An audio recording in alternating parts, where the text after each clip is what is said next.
So as Davide mentioned, the focus today is on the UNGPs. And for those of you who are fairly new to this topic, it's a wonderful chance to learn more about key standards in this area, how they're influencing legal and policy developments, and what your business really needs to be doing to not just meet those standards, but to meet the expectations of key stakeholders.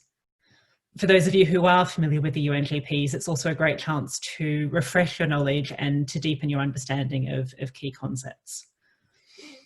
As Davide mentioned, we have with us Gerald Pachoud, who's an advisor to GBI and also the managing director of Pluto Associates. Significantly, however, Gerald acted as an advisor to John Ruggie during the years in which he was developing the UNGPs. So it's a really wonderful opportunity to hear from someone who is involved in the writing of these very influential standards, about, what was the background to them? Why are the expectations of business shaped the way they have been?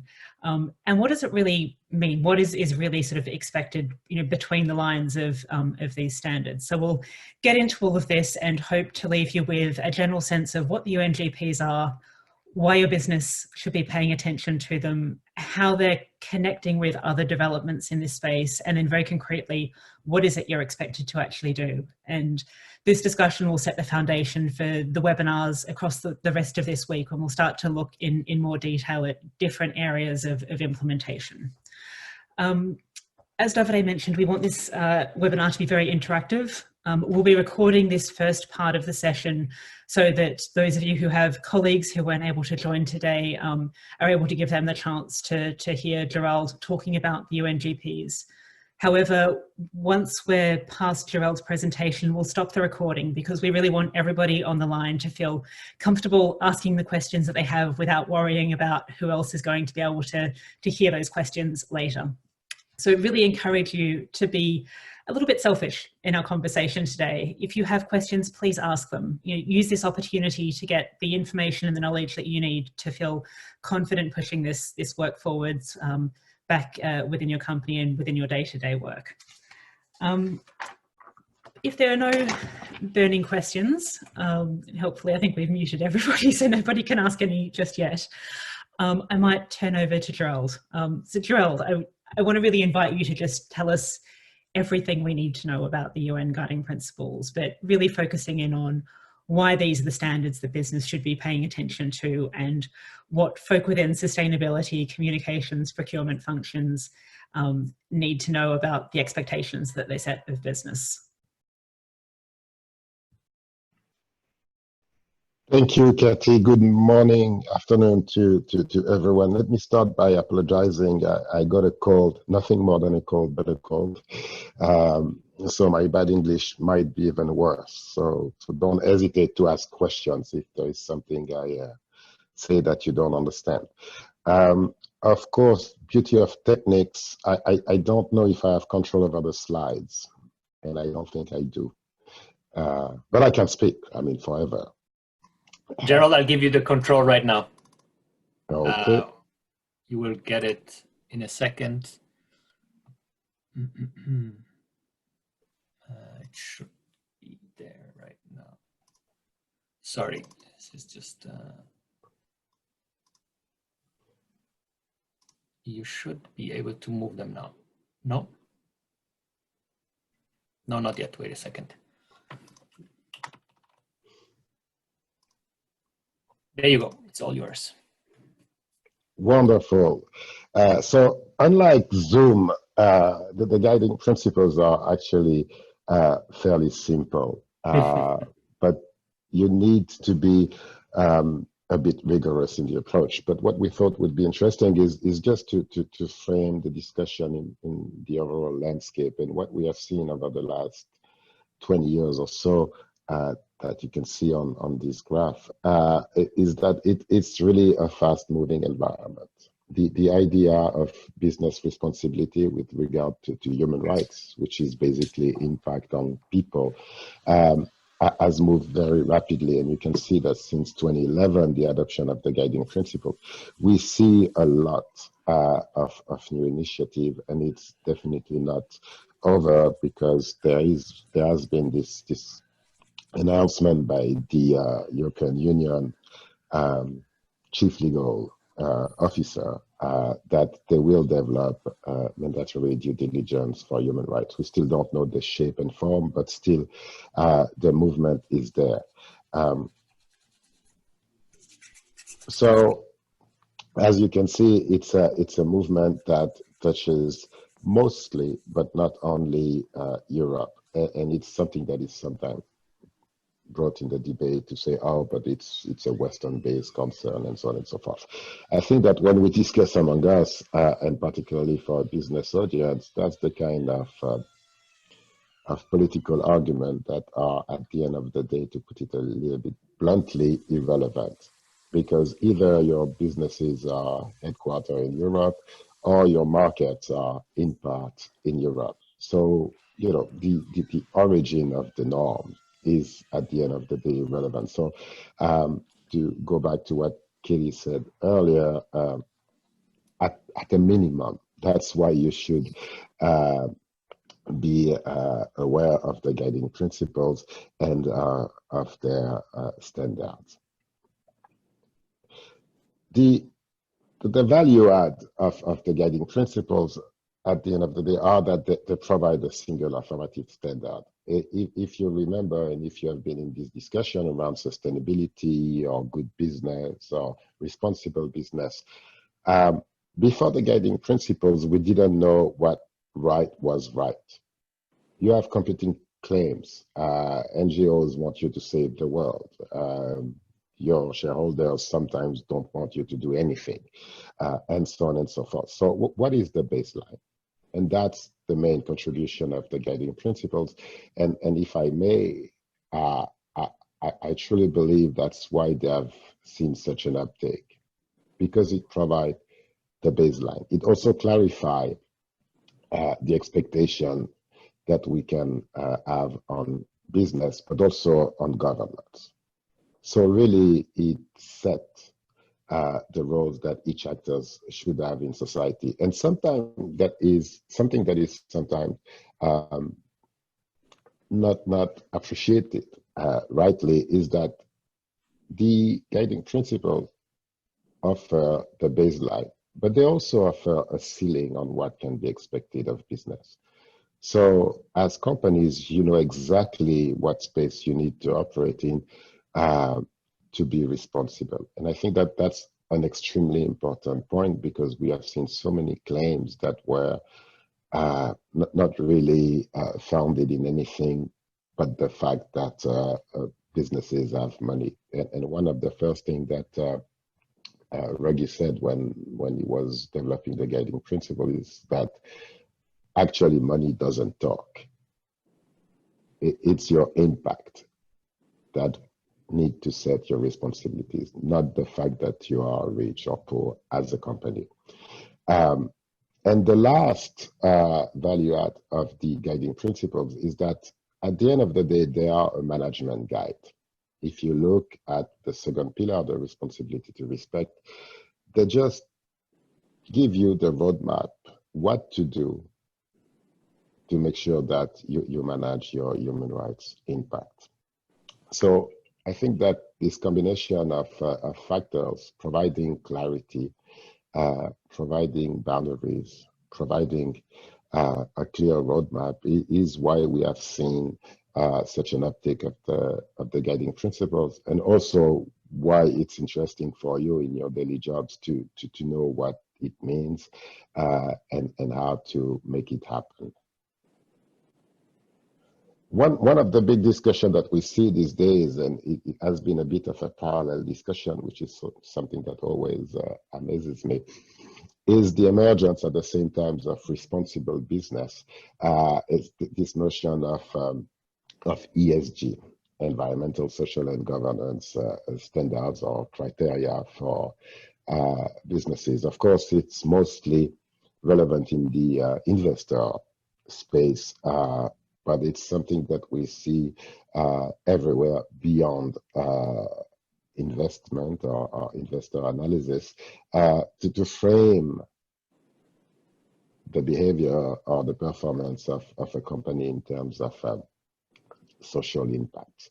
And the question that always comes is, oh, what's the relationship? Is it two different things? Is it two different set of standards? And I think it's important to understand that ESG criteria are exactly that. They are criteria. It's not really defined.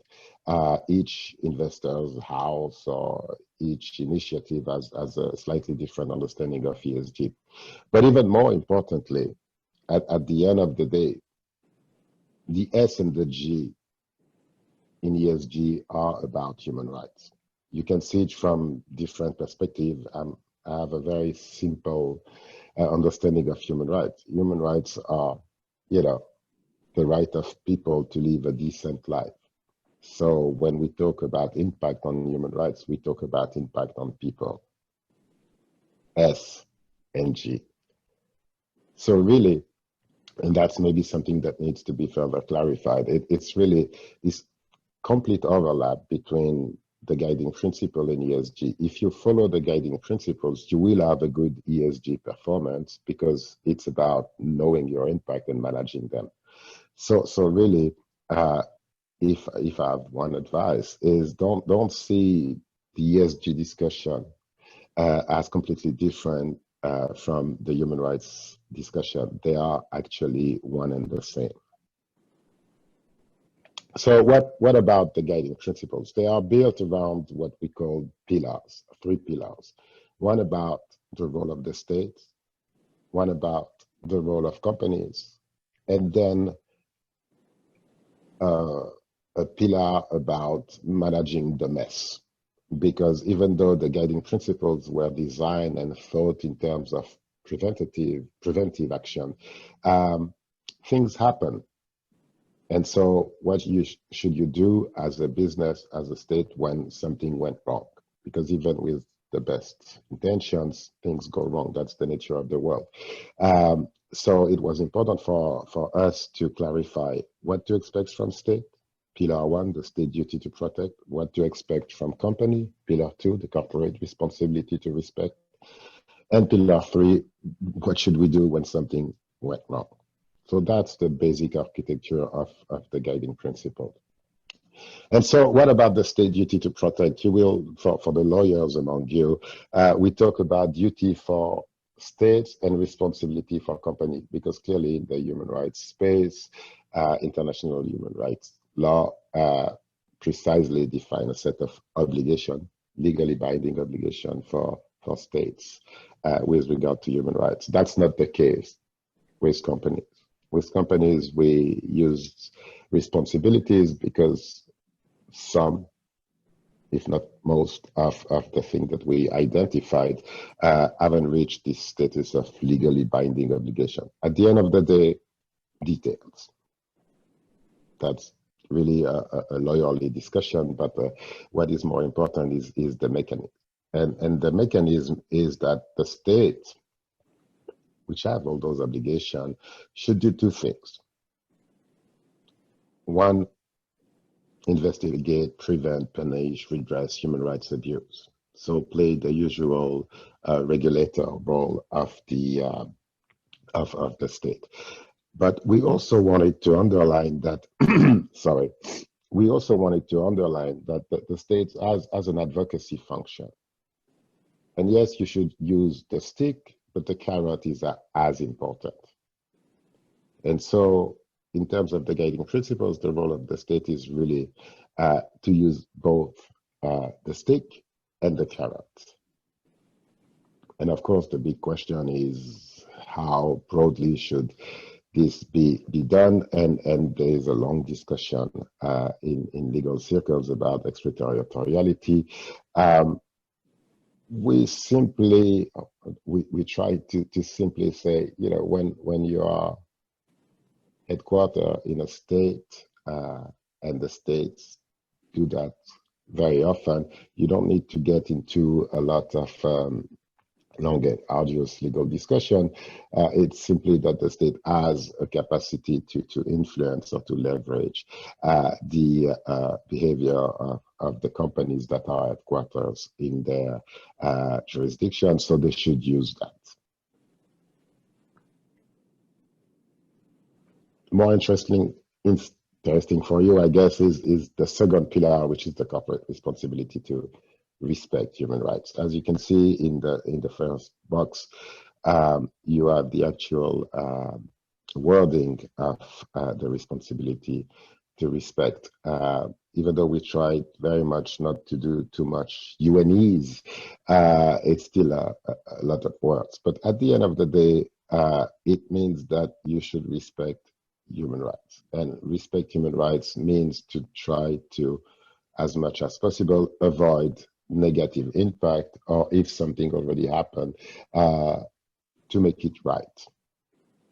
And how you do that is through human rights due diligence. And we use due diligence specifically because it's a concept that resonate with business. You do due diligence on all sorts of things, from due diligence on your partners, due diligence on your products, due diligence on your service, and so on and so forth. We thought that due diligence would be a concept that would be something that business understand fairly easily, and the 10 years of experience that we have now with the guiding principles seems to demonstrate that it was the right approach. One thing that we see quite often is that business are still a bit scared of the label human rights. But when we look at the mechanics, due diligence is something that doesn't create a lot of questions. How to do it, of course, but as a concept, it flows quite easily. And finally, the last dimension of this corporate responsibility to respect is which human rights are we talking about? Because, and that's kind of an old discussion now, but when we were developing the guiding principles, a lot of people were saying, oh, but it's only that set of human rights or this set of human rights. And by looking at business impact on human rights, we actually could see that all human rights can potentially be impacted by business activities. The best example for that is the emergence of the tech sector as a very important sector, and things that we didn't think about, like the right to free and fair election, is actually a human right that can be impacted by business activities, something that we didn't think so much about 15 years ago. So really, and that's useful for you, it's the full spectrum of the 30-something human rights that can be impacted. And this has also a side benefit for business, because when you look at it in terms of risk management, looking through the entire spectrum of human rights will force you to look at risks that you might not think about, that are not that obvious. And the example I always take is the case of migrant workers, for instance, something that is quite important in Southeast Asia. Depriving people of passports is a negative human rights impact. It's something that shouldn't be done, to put it plainly. It's not something that the usual risk management analysis will put forward, but something that will come up if you use human rights analysis. So at the end of the day, and that's one of the key elements of the guiding principle, it's not to overburden business, it's to, at the end of the day, make your life easier and allow you to have a better risk management analysis. So I said many times that the guiding principles are a roadmap. So what is this roadmap?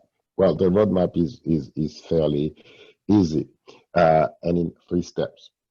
1, to set a policy commitment.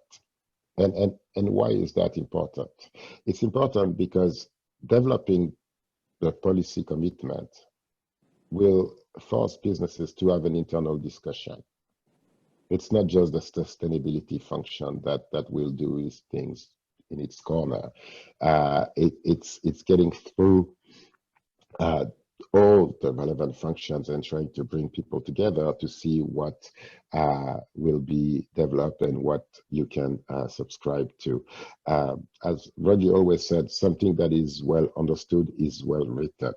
And it's something that is actually very true.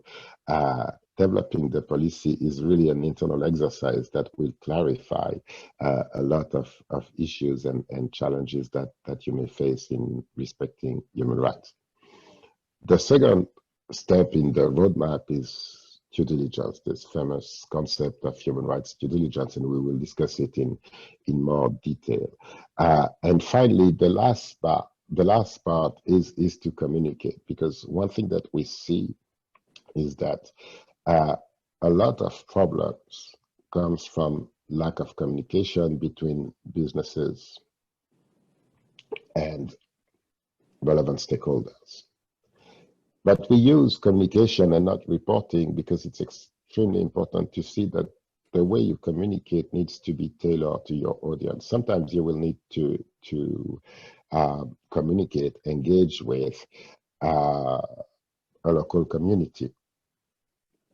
And this type of communication doesn't require glossy reports.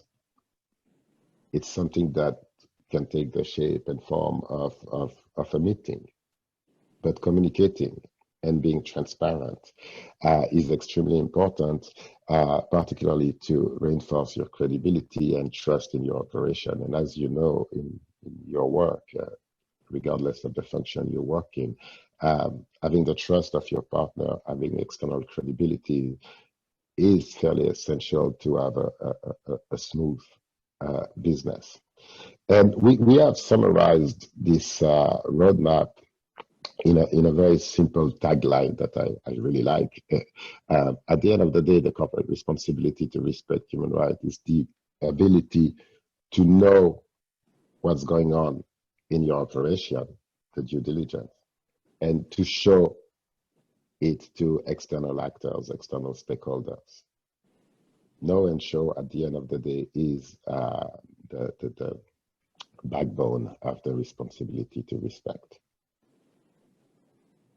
So one question that always comes, and we have discussed human rights for a while, is that it's so complicated.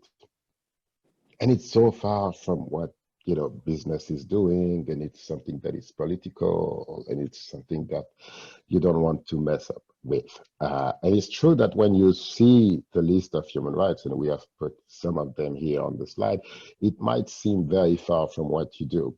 But actually, when you translate those human rights in actual facts, you realize that it is very much linked to everything you do, or things that you will face in your daily work. And we have put here some of those translations of human rights, fair wages, child labor, discrimination, modern slavery, which is very high on the international agenda, and so on and so forth. So really, one of the advice that is always given is to not be scared by the label human rights. Yes, human rights can be a very high-level political discussion among states. But, and I will insist on that, at the end of the day, it's a benchmark on impact on people. Human rights are the basic elements to live more or less a decent life. And as businesses trying to look at the impact you have on those people, they give you that benchmark. You'll see here children's rights. Human rights will tell you at which age, and quite precisely through the ILO convention, it's okay for a kid to work, and at which age it's not okay. Of course, there is always this adaptation to reality and all the measures you need to take, but that will give you an objective benchmark to say, here we are in a tricky situation, here we are good. So really take human rights as benchmarks and not something much more complicated. And like I said, they are present in all areas of your company. When you start looking more in detail on human rights and impact on human rights, you can see that all the functions in a company can have a role, if not an impact, on this idea of respecting human rights. So, and you will discuss that some more, I think, in the next webinars, how to discuss human rights internally. I think it's extremely important to see that it's something that is very horizontal across a company. It's not just sustainability.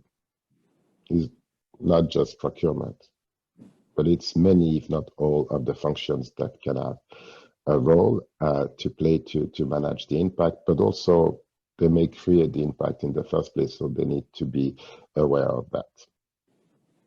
So the cornerstone of this whole responsibility to respect, the human rights due diligence, as you can see, it's a very classical risk management process. First, you identify and you assess the negative impact you may have. Then you act on this assessment and you integrate them into your business operation. It's interesting because it's something that we have seen when we were developing the guiding principles.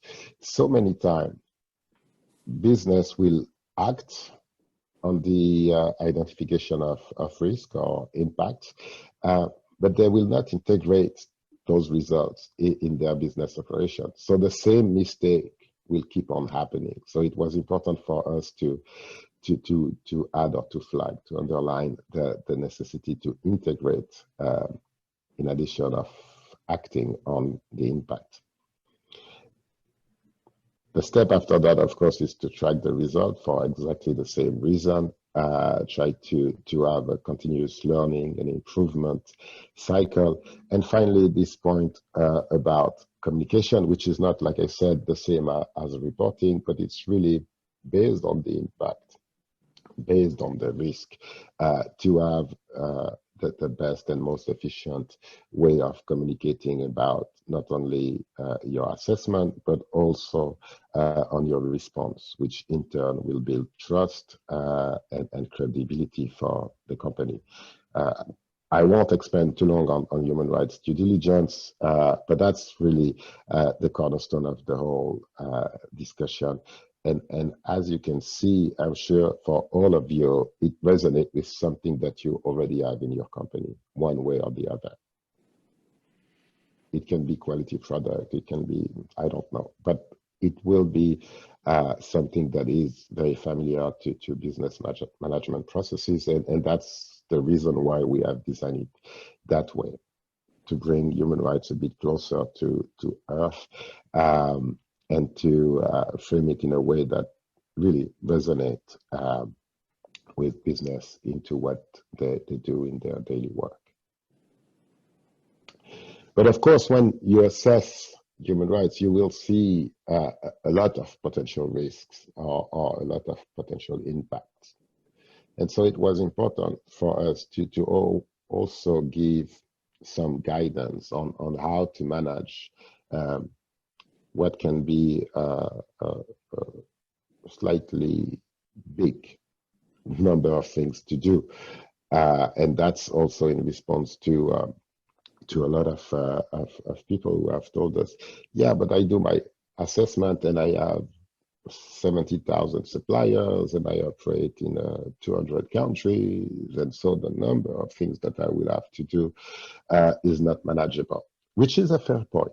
Which is why in the guiding principles themselves, but that's again common sense, we give some keys and some guidance on how to manage those various impacts. And basically, what you need to do is to prioritize by looking at those who are the most serious, those impacts which are the most widespread, and those which cannot be remediated. You can always indemnify someone if they lost their house, but it's much more difficult to put it right if those people are dead. Of course, you can indemnify, but you see what I'm trying to say here. So really, this idea of prioritizing the result of your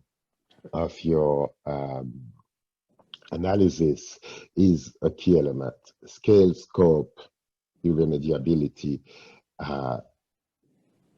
is the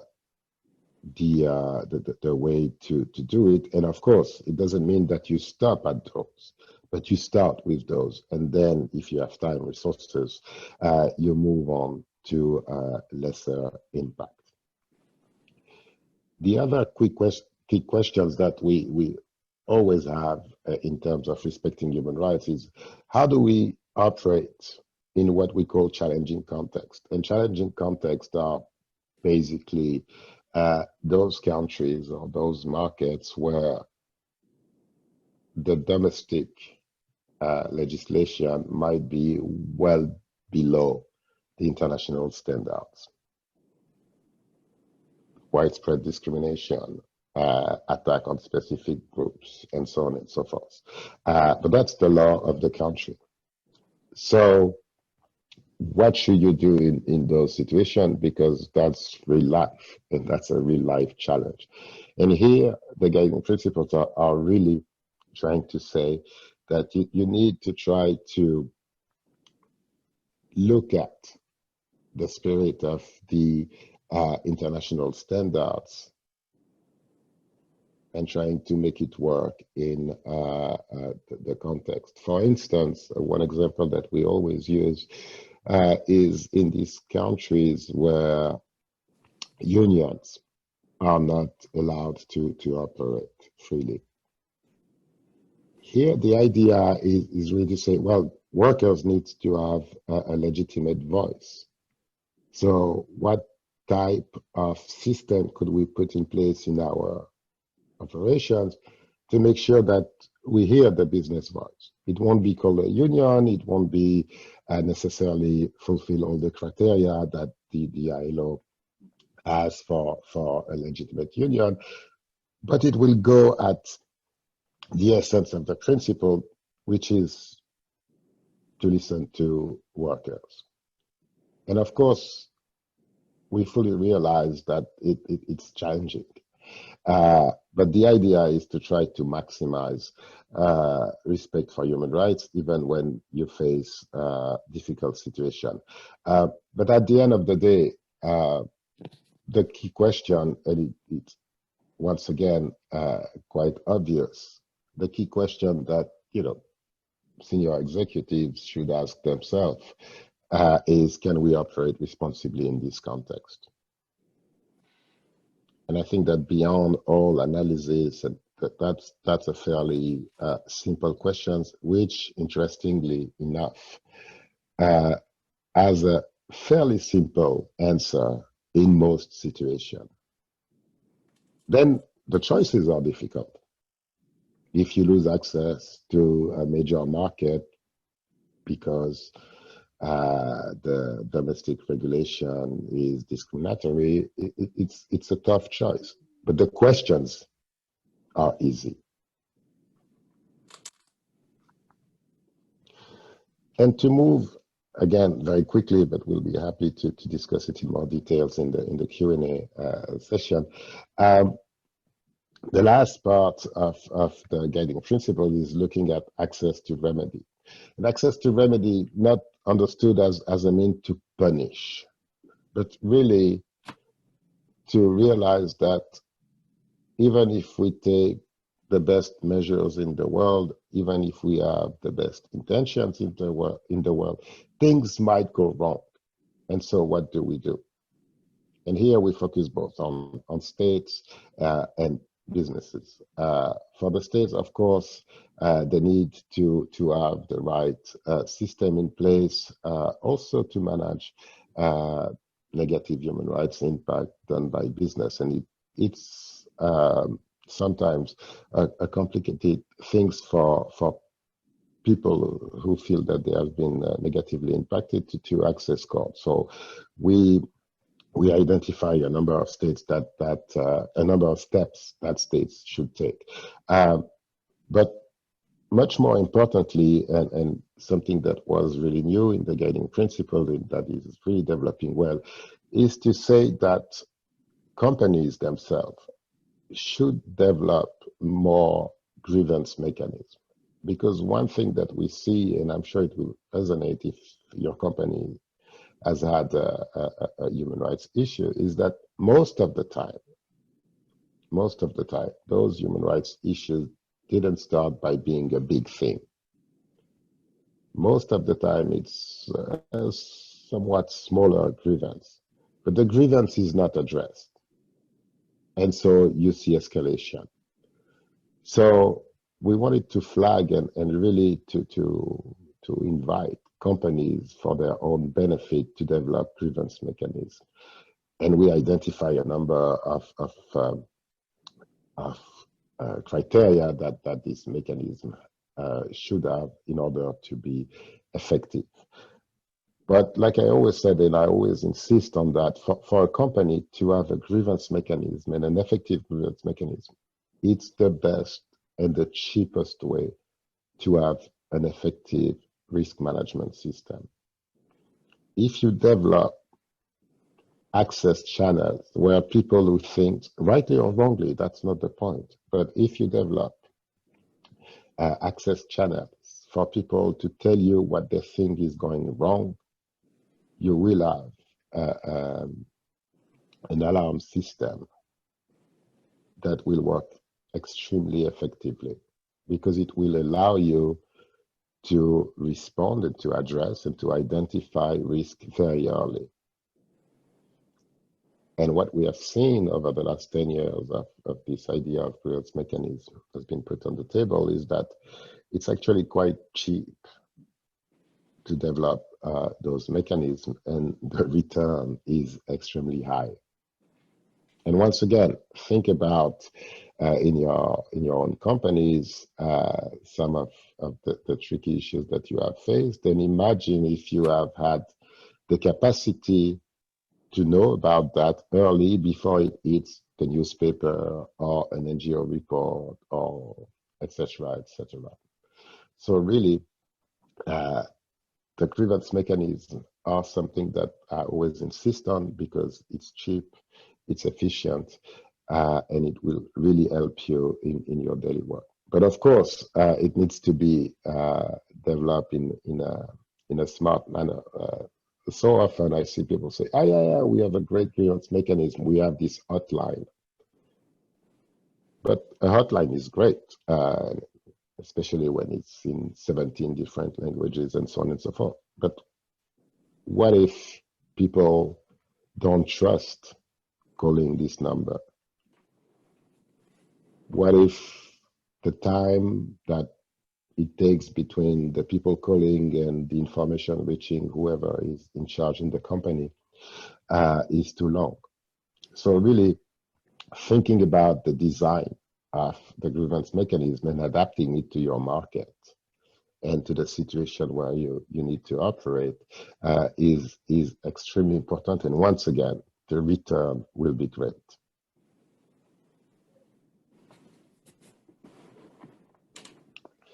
So we said that, businesses shouldn't have a negative impact on human rights. But what does it mean, really? Well, what it means is that business can have an impact, negative impact, or risk having a negative impact in basically 3 different ways. The first one is when you cause the negative impact directly. And in that case, quite logically, you should stop doing that or stop doing what could create the risk, and you need to provide remedy. The second way you can impact as a business human rights is when you contribute to the impact. So you don't cause the impact directly by yourself. It's not like if your trucks, if you're a mining operation, are driving through a village and driving over people, but you contribute to it. Let's say that you are in I don't know, textile, you order 50,000 t-shirts, and 3 days before delivery, you change the order. You want the pocket not on the right side, but left side, and you want one sleeve to be yellow. In and of itself, it's not a human rights impact, but what it will create to your supplier is massive overtime, which then can be a negative human rights impact. So you didn't cause, but you contributed to the negative impact to happen.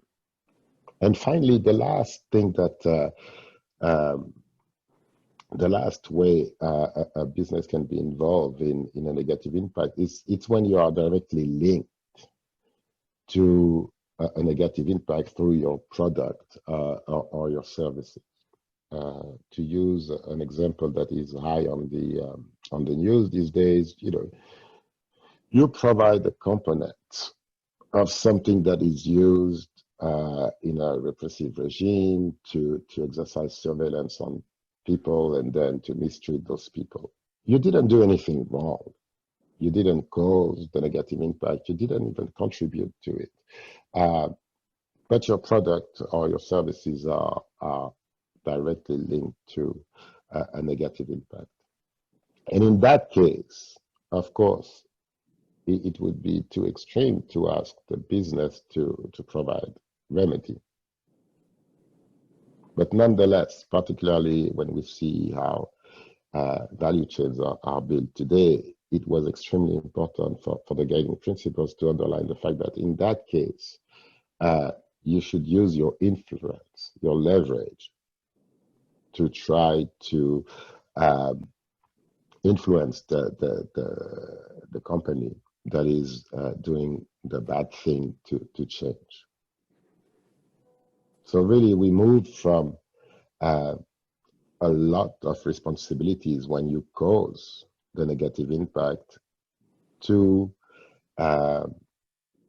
something of influence and leverage when you are just directly linked. But like that, you can see clearly that it frames the whole universe of responsibility that you can have as a business in with relations to negative human rights impact.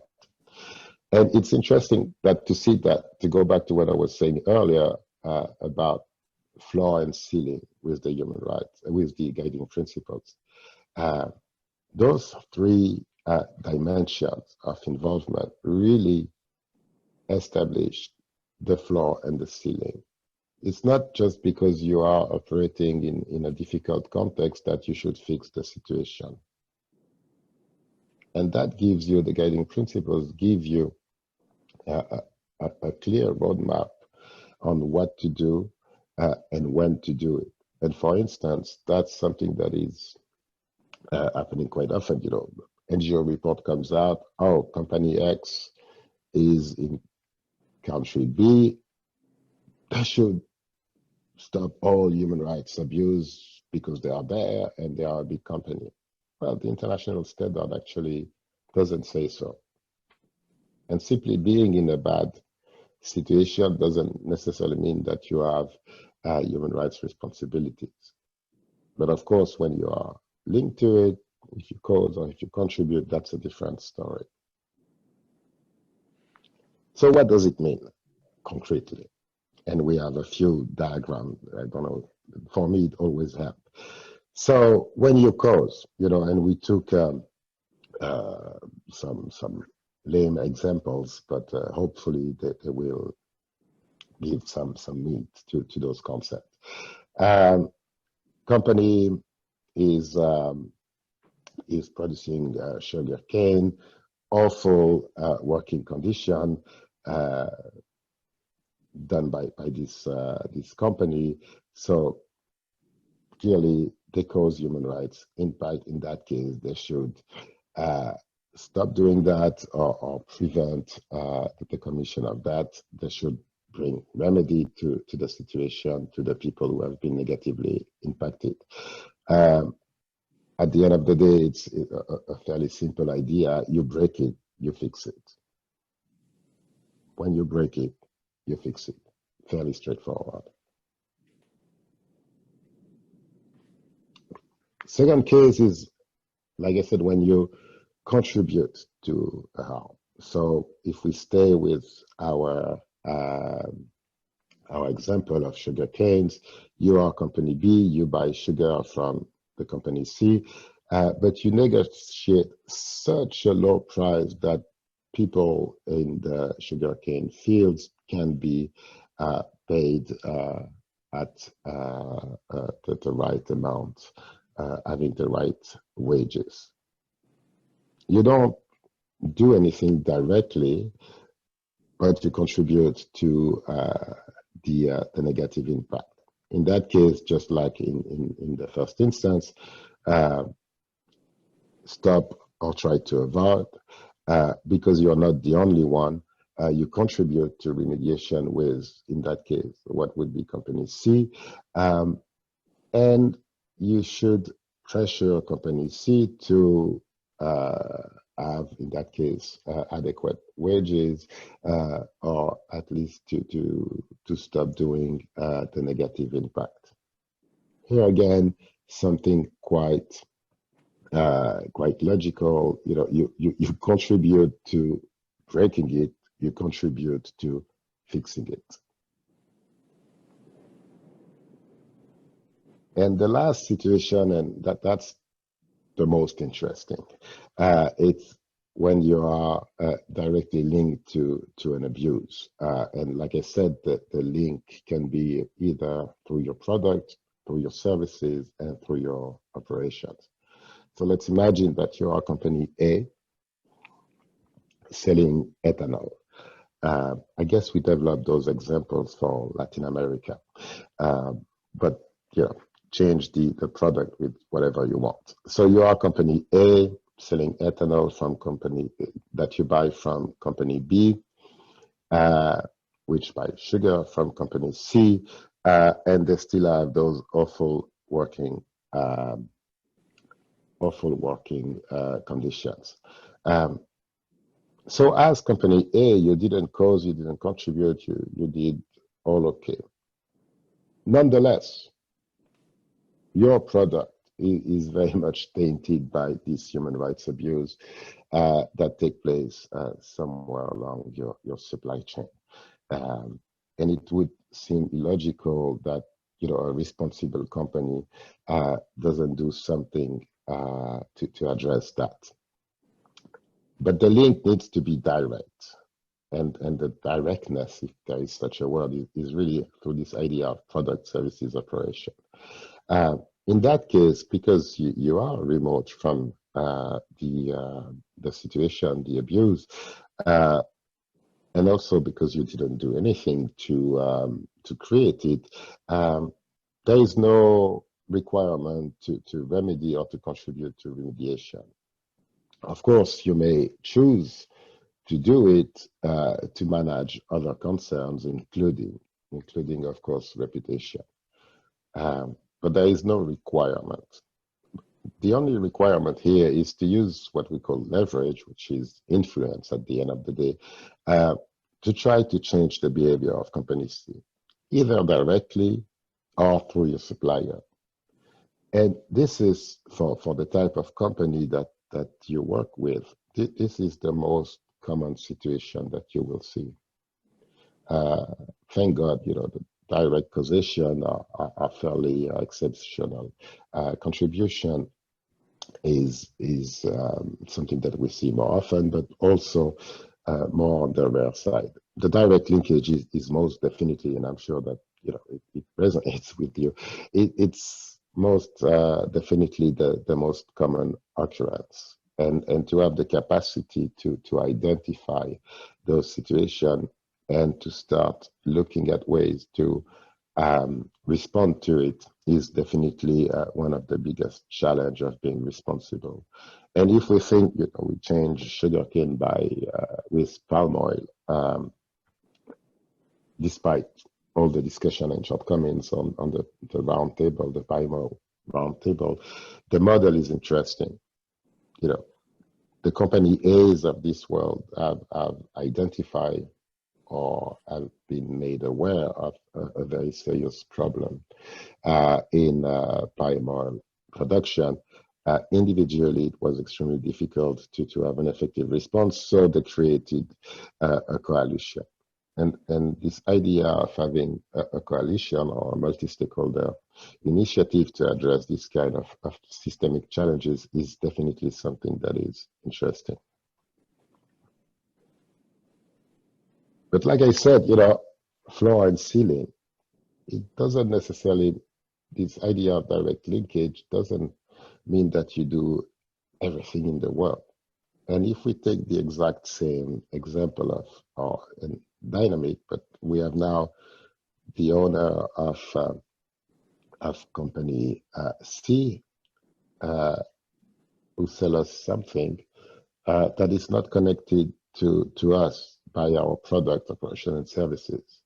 And in this case, yes, there is a link, but it's definitely not direct. So in that case, your responsibility doesn't kick in, and you don't have anything to do. As always, you know, you might decide to do so for other reason, but that's clearly outside the scope of the responsibility to respect human rights. So in conclusion, we have a new environment. We have questions remaining, clearly. We have challenges of implementation. But as businesses, I think that all these things needs to be addressed, need to be discussed. We need to improve on our human rights performance. But it's not a question anymore to do it, because in that case, the train has left the station. Thank you.